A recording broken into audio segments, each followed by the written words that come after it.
कहानी की शुरुआत में तीन दोस्तों को दिखाया जाता है जिसका नाम रॉब, एड और एलिसन होता है, जो कि आइलैंड पर चढ़ाई कर रहे होते हैं। यहाँ रॉब इस क्लाइंबिंग को लीड कर रहा होता है, बाकी एड और एलिसन नीचे होते हैं और वो दोनों उसके पीछे पीछे पहाड़ पर चढ़ रहे होते हैं। तभी हम देखते हैं कि अचानक से एड का पैर फिसल जाता है और वो पहाड़ से नीचे गिर जाता है, लेकिन उसकी रस्सी पहाड़ से जुड़ी होती है जिस कारण से वो वहीं पर लटक जाता है। तभी रॉब नीचे की तरफ आता है और एड को संभाल कर उसे ऊपर ले जाता है, जिसके बाद वो तीनों पहाड़ की चोटी पर एक साथ पहुंच जाते हैं और वो तीनों राहत की सांस लेते हैं। इसके बाद एलिसन एड के पास आती है और उसे डांटने लगती है और उसे समझाती है कि तुम लापरवाही से पहाड़ को मत चढ़ा करो, इससे हमेशा जान का खतरा बना रहता है। इसके बाद वो तीनों वहां से निकलकर उस पहाड़ी एरिया के कॉटेज में पहुंचते हैं, जहां पहले से उनके दो दोस्त जेनी और एलेक्स मौजूद होते हैं। यहाँ पर एड को पता चलता है कि कॉटेज में नेटवर्क नहीं है, जिस कारण से एड बहुत ज़्यादा परेशान होने लगता है। इसके बाद हमें एलिसन को दिखाया जाता है जो बाथ टब में लेटी होती है। तभी वो सोचती है कि अगर उस पहाड़ से रस्सी नहीं बंधी होती तो एड जिंदा नहीं होता। इसके बाद हम देख पाते हैं कि वो सभी लोग रात में पार्टी कर रहे होते हैं और कार्ड खेल के एंजॉय करते हैं। इसके कुछ टाइम बाद जेनी और एलेक्स आराम करने के लिए अपने रूम में चले जाते हैं, लेकिन रॉब, एलिसन और एड डाइनिंग टेबल पर अभी भी कार्ड खेल रहे होते हैं। तभी एड कहता है कि आज मौसम बहुत ज़्यादा खराब है, लगता है आज तूफान आने वाला है। इसके कुछ टाइम बाद वो आराम करने के लिए अपने अपने रूम के अंदर चले जाते हैं। इसके बाद वो सुबह उठते हैं और देखते हैं कि मौसम अभी तक खराब है। तभी रॉब उनसे बोलता है कि आज हमें कठिन रास्ते से नहीं बल्कि सरल रास्ते से जाना होगा। इसके बाद वो सभी लोग हाइकिंग के लिए निकल जाते हैं। इसके कई घंटों के बाद वो एक छोटा सा ब्रेक लेते हैं जहाँ पर वो खाना पीना करने लगते हैं। तभी एड टॉयलेट करने के लिए अपने दोस्तों से कुछ दूरी पर जाता है। तभी एड को वहाँ पर कोई आवाज़ सुनाई देती है जिसे सुनकर वो डर जाता है, जिस कारण से एड उस आवाज़ के बारे में अपने दोस्तों को बताता है और वो सभी लोग मिलकर उस आवाज़ का पीछा करने लगते हैं। तभी एलिसन उस आवाज़ को सुनती है और बोलती है कि ये आवाज़ किसी इंसान या जानवर के चीखने की लग रही है। अब कई दूर आगे जाने के बाद उन्हें एक पाइप दिखाई देता है, जिस पाइप से आवाज़ आ रही होती है, जिस कारण से वो उस पाइप के आसपास की मिट्टी को हटाने लगते हैं। मिट्टी हटाने के बाद उन्हें वहाँ पर एक लकड़ी का बॉक्स दिखाई देता है। जब वो उस बॉक्स का ढक्कन खोलते हैं तो उन्हें वहाँ पर एक लड़की दिखाई देती है। उस लड़की का नाम एना होता है और एना उन सभी लोगों को देखकर डर जाती है। इसलिए जेनी उस लड़की के पास नीचे जाती है और उस लड़की को संभालने लगती है, लेकिन एना उसकी भाषा नहीं जानती थी, जिस कारण से उन्हें कुछ भी समझ नहीं आता। अब वो सभी लोग उस गड्ढे को देखकर समझ जाते हैं कि जिसने भी इसे दफनाया है वो इसे नहीं मारना चाहता था, क्योंकि अगर वो उसे मारना चाहता तो वो ये पाइप नहीं लगाता, क्योंकि उस पाइप के कारण एना को सांस लेने में दिक्कत बिल्कुल भी नहीं हो रही थी। इसके बाद वो एना की मदद करने का सोचते हैं, जिस कारण से रॉब पास वाले गांव में जाने के लिए मैप खोलकर गांव को ढूंढने लगता है। तभी रॉब उनसे बोलता है कि हम शॉर्टकट वाले रास्ते से जल्दी पहुंच जाएंगे, लेकिन शॉर्टकट वाला रास्ता बहुत ज़्यादा खतरनाक है। अब क्योंकि एलिसन और रॉब सबसे अच्छे क्लाइंबर होते हैं, जिस कारण से ये दोनों डिसाइड करते हैं कि हम सबसे पहले क्लाइंबिंग करते हुए वहां पर जाएंगे और फिर वहां जाकर हम गांव से उनके लिए मदद भेजेंगे। तब तक बाकी लोग लंबे रास्ते से आगे बढ़ते रहेंगे। अब इस प्लान के अनुसार एलिसन और रॉब उस शॉर्टकट वाले रास्ते के लिए निकल जाते हैं और बाकी लोग लंबे वाले रास्ते से जाने लगते हैं। अब यहाँ पर एलिसन धीरे धीरे चट्टान से नीचे उतरती है, लेकिन आधे रास्ते पर उसे पता लगता है कि उसकी रस्सी खत्म हो गई है, इसीलिए वो अपने हाथों और घुटनों की मदद से आगे बढ़ने लगती है। अब रॉब नीचे आने लगता है और अपनी रस्सी की मदद से नीचे उतरने लगता है, लेकिन तभी अचानक से उसकी रस्सी टूट जाती है और वो नीचे गिर जाता है, जिस कारण से रॉब की मौत वहीं पर हो जाती है।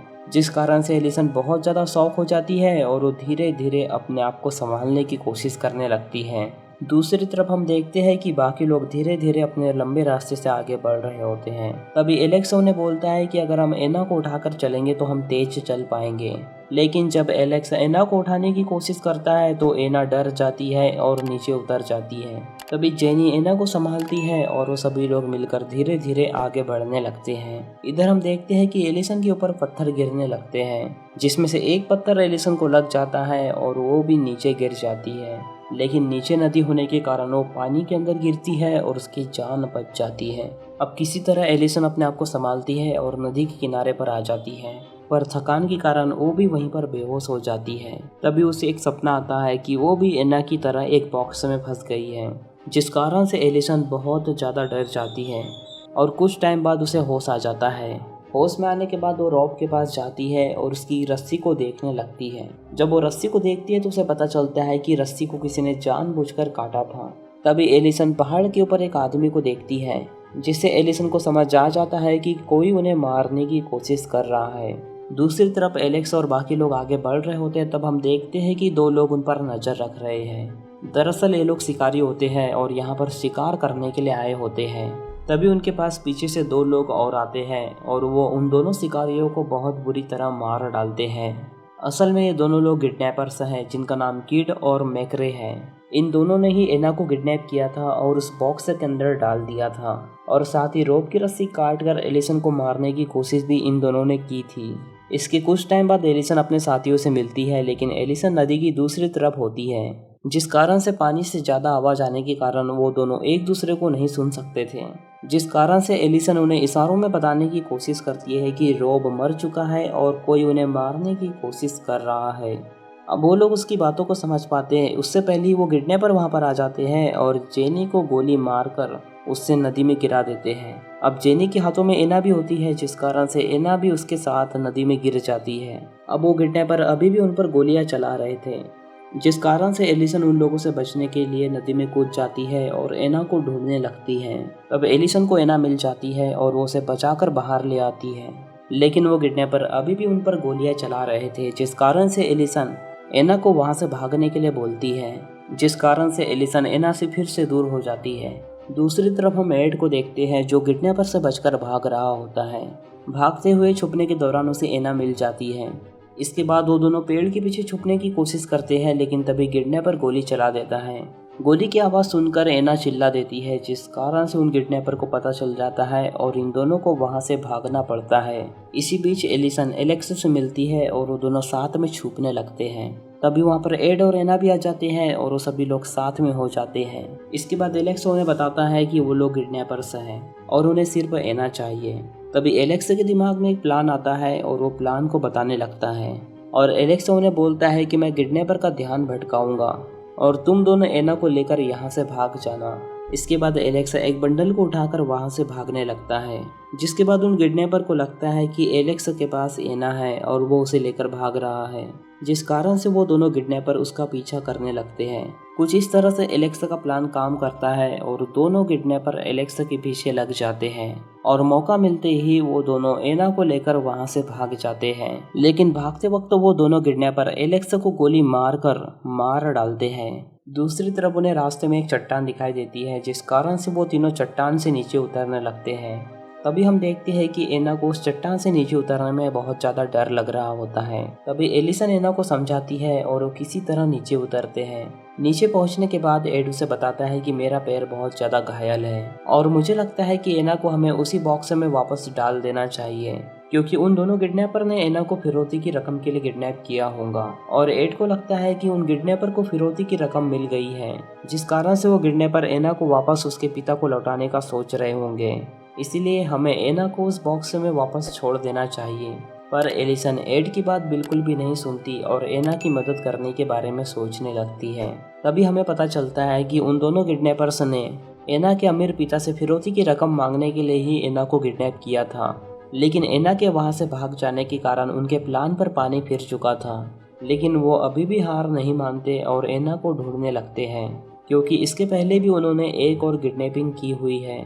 इसके बाद हम डार्को, एंडी और क्रिस नाम के 3 आदमियों को देखते हैं जो कि उसी पहाड़ी की तरफ आ रहे होते हैं। दरअसल ये तीनों लोग एना के खतरनाक पिता के लिए काम कर रहे होते हैं और ये तीनों एना को बचाने के लिए उस पहाड़ी पर जा रहे होते हैं। इसके बाद हम देखते हैं कि एड, एलिसन और एना तीनों लोग एक गांव के अंदर पहुंच जाते हैं, जहां वो पुलिस स्टेशन में जाकर किडनैपिंग और मर्डर की रिपोर्ट लिखाने लगते हैं। लेकिन उस पुलिस वाले को उसके ऊपर बिल्कुल भी यकीन नहीं होता, जिस कारण से एड को लगता है कि ये पुलिस वाला भी उन किडनैपर से मिला हुआ है, जिस कारण से एड बाहर चलने के लिए बोलने लगता है। लेकिन वो पुलिस वाला उन लोगों को रोकने की कोशिश करता है, जिस पर एड एक चाकू उठा लेता है और उस पुलिस ऑफिसर को धमकाने की कोशिश करने लगता है। लेकिन तभी मेकर नाम का किडनैपर उस पुलिस वाली को शूट करके मार डालता है, जिसके बाद एड, एलिसन और एना वहां से भागने लगते हैं और मेकरे उनके ऊपर गोलियां चलाने लगता है। इसी दौरान डार्को किडनैपर के लीडर किड से मिलता है। तभी डार्को एना को देखने की डिमांड करने लगता है जिस पर किड उसे धमकी देते हुए बोलता है कि अगर उसे पैसे नहीं मिले तो वो एना को मार डालेगा। दूसरी तरफ मैकरे एड और एलिसन का पीछा करने लगता है, जिस दौरान क्रिस एड के साथ एना को देख लेता है, जिस दौरान वो एड को किडनैपर समझ लेता है और उसे गोली मार देता है, जिस कारण से एड की बहुत बुरी तरह वहीं पर मौत हो जाती है। तभी दूसरी तरफ से मैकरे वहां पर आता है और क्रिस को शूट करके मार डालता है, पर मरने से पहले क्रिस डार्को को बता देता है कि किडनैपर के पास एना नहीं है। ये सुनकर डार्को तुरंत किडनैपर के ऊपर हमला कर देता है। दूसरी तरफ हम देखते हैं कि एलिसन और एना भागते भागते एक घर के अंदर आ जाते हैं और उनका पीछा करते करते मैकरे भी उस घर के अंदर आ जाता है। ये देखकर एना तुरंत बेड के नीचे छुप जाती है और मैकरे उसका पीछा करने लगता है और उसे ढूंढकर उसका गला दबाकर उसे बेहोश कर देता है। इसके बाद वो एना की तरफ बढ़ने लगता है, लेकिन तभी एलिसन होश में आ जाती है और मैकरे पर हमला करके उसे खिड़की से बाहर फेंक देती है, जिस कारण से मैकरे की मौत वहीं पर हो जाती है। लेकिन इसी बीच उस घर में आग लग जाती है, जिस कारण से एलिसन एना को बचाने के लिए एक घास के ऊपर फेंक देती है और आग लगने के कारण वो फिर से वहीं पर बेहोश हो जाती है। लेकिन जब उसे होश आता है तो वो देखती है कि उसे फायर फाइटर ने बचा लिया है।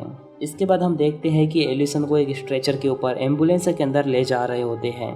तभी उसके पास एना आती है और उसे एना संभालने लगती है। तभी डार्को को भी दूर से देखकर पता चल जाता है कि एना अभी सुरक्षित है और सेफ है। दूसरी तरफ हम किड को देखते हैं जो कि पैसे लेकर भाग रहा होता है। तभी उसे एंडी पकड़ लेता है और कार से बाहर निकालकर मारने लगता है। इसके बाद एंडी और डार्को से जंगल के अंदर ले जाते हैं, जहां वो एना के पिता से मिलते हैं और किड को उसके हवाले कर देते हैं, जहां पर एना के पिता अपने आदमियों को किड को टॉर्चर करने के लिए बोलते हैं। इसके बाद वो लोग किड को उसी बॉक्स में डाल देते हैं जिसमें किड ने एना को किडनैप किया था। इसके बाद एना के पिता डार्को और एंडी का शुक्रिया करते हैं और इसी के साथ ये मूवी यहीं पर खत्म हो जाती है। तो दोस्तों, अगर आपको इस मूवी की एक्सप्लेनेशन पसंद आई हो तो इस वीडियो को लाइक और चैनल को सब्सक्राइब कर दीजिए। बाकी मैं मिलूंगा आपसे न्यू वीडियो में, तब तक के लिए love you, take care, bye bye.